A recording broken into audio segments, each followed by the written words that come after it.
Ya, Assalamualaikum warahmatullahi wabarakatuh. Waalaikumsalam. Komisi 3 DPR RI baru saja melakukan rapat ya terkait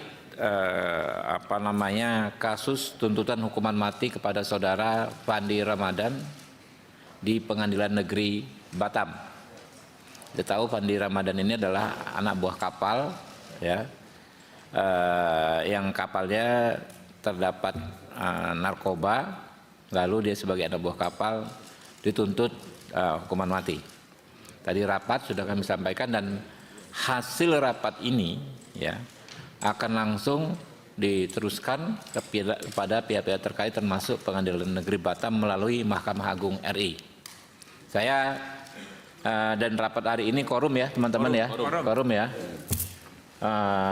Sehingga pengambilan keputusan ini sah. Di paling kiri ada Pak Endang Agustina dari Partai PAN, sebelahnya Ibu Siti Aisyah dari PDI Perjuangan, Bapak Rikwanto Partai Golkar, Bapak Sudin ya dari PDI Perjuangan, Pak Hinca Panjaitan ke-13 dari Partai Demokrat, saya sendiri Partai Gerindra, Pak Adang Darajatun Partai PKS, Pak Rahul Partai Gerindra, Bapak Gilang Partai PDI Perjuangan, Pak ini pimpinan kami Pak Bimantoro Wiono ya, Partai Gerindra, Bapak Andi Ahmad Ma'ruf ya, Partai Gerindra, dan Ampun ya, Teguh Ibrahim Partai Demokrat. Ya. Saya sampaikan hasil rapat Komisi 3 DPR RI terkait kasus Fandi Ramadan 23 Februari 2026. Komisi 3 DPR RI menaruh perhatian serius atas kasus tuntutan pidana mati terhadap Fandi Ramadan di Pengadilan Negeri Batam. Kami mendapatkan informasi bahwa jelas saudara Fandi Ramadan bukanlah pelaku utama, tidak mempunyai riwayat melakukan tindak pidana, dan sudah berupaya mengingatkan tentang potensi terjadinya pidana. Karena hal ini menyangkut nyawa manusia, pada hari ini Komisi 3 DPR RI melaksanakan rapat khusus untuk mensikapi masalah tuntutan hukuman mati tersebut sesuai dengan ketentuan pasal 74 Undang-Undang MPR, DPR, dan DPRD. Poin-poin kesimpulan rapat sebagai berikut. Dengan ini, Komisi 3 DPR RI menegaskan: 1. Komisi 3 DPR RI mengingatkan kepada penegak hukum, termasuk Majelis Hakim dalam perkara Fandi Ramadan di Pengadilan Negeri Batam, bahwa pada dasarnya KUHP baru tidak lagi berparadigma keadilan retributif yang menjadikan hukum sekedar sebagai alat pembalasan, tetapi bergeser menjadi keadilan substantif, keadilan rehabilitatif dan restoratif, yakni hukum sebagai alat perbaikan masyarakat.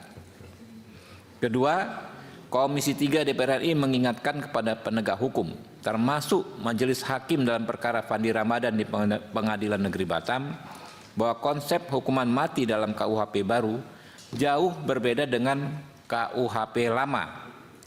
Dalam pasal 98 KUHP baru, hukuman mati bukan lagi menjadi pidana pokok, melainkan hukuman alternatif terakhir yang seharusnya diterapkan secara sangat ketat dan sangat selektif. 3. Komisi 3 DPR RI mengingatkan kepada penegak hukum, termasuk Majelis Hakim dalam perkara Fandi Ramadan di Pengadilan Negeri Batam, bahwa pasal 54 ayat 1 KUHP baru mengatur bahwa dalam pemidanaan wajib dipertimbangkan antara lain bentuk kesalahan pelaku pidana, sikap batin, dan riwayat hidup pelaku pidana. Jakarta, 23 Februari 2026. Komisi 3 DPR RI, Ketua Habibur Rahman. Sepakat, teman? Sepakat ya? Ya. Oke, mungkin itu rekan-rekan ya. Hasil rapat ya, hasil rapat ini sesuai mekanisme kami sampaikan ke pimpinan DPR untuk selanjutnya diteruskan kepada pihak terkait termasuk Pengadilan Negeri Batam. Terima kasih. Apa ada yang ditanya? Kalau nggak ada ya kita tutup ya. Assalamualaikum warahmatullahi wabarakatuh. Dan kapalnya kalau tidak salah, mereka pergi ke Thailand, sempat 10 hari di Thailand, kemudian mereka setelah itu mereka melakukan pekerjaan sana, setelah itu ada bersepakat mereka pergi menggunakan kapal Seabourn di sana, dan di sana kemudian mereka menyadari bahwa mereka menerima barang kurang lebih 67 paket, kalau di kilogram sekitar 2 ton, itu jenis sabu di tengah laut. Dan para terdakwa sadar dan mengetahui, termasuk yang ABK itu mengetahui bahwa barang itu adalah barang narkotika, dan itu disimpan sebagian ada di haluan kapal, sebagian lagi disembunyikan di bagian dekat mesin. Artinya menyadari dan menerima pembayaran juga yang bersangkutan. Jadi itu. Namun demikian bagaimana perannya kan nanti terkait dengan apakah peran masing-masing, nanti kan ada pledoi. Tentunya kita hormatin ada pledoi, nanti ada replik lagi, nanti ada juga pengadilan putusan. Nah, tentunya kami akan menghormati putusan pengadilan. Penegasan saja sehingga dalam tuntutannya dari jaksa melihat bahwa tidak ada hal yang meringankan dari para terdakwa ini, termasuk si ABK itu. Dengan dituntut maksimal berarti melakukan ini kan karena kejahatan itu berarti kan sudah mempertimbangkan berbagai hal, termasuk terkait. Karena yang penting bagi kita negara dalam ini komitmen melindungi warga negara dari bahaya narkotika. Ini kan hampir 2 ton loh, nggak main-main, dan itu melibatkan lintas negara. Ini kan kejahatan internasional, sindikatnya gitu aja. Ini disidangkan dalam ini kan proses ini kan dari masih KUHP yang lama. KUHP-nya hukum acaranya ya. Tapi undang-undang narkotika tersendiri gitu ya. Gitu. Kalau dari itu pengambilan segala itu berasal di Thailand, Asia Tenggara. Tapi blok mananya apa sedikit emas yang mana saya tidak terlalu ini. Yang jelas berasal dari Thailand. Itu. Kalau dia tidak punya wewenang untuk melawan dan lain-lain, itu apakah akan jadi pertimbangan dari DPR juga, Pak?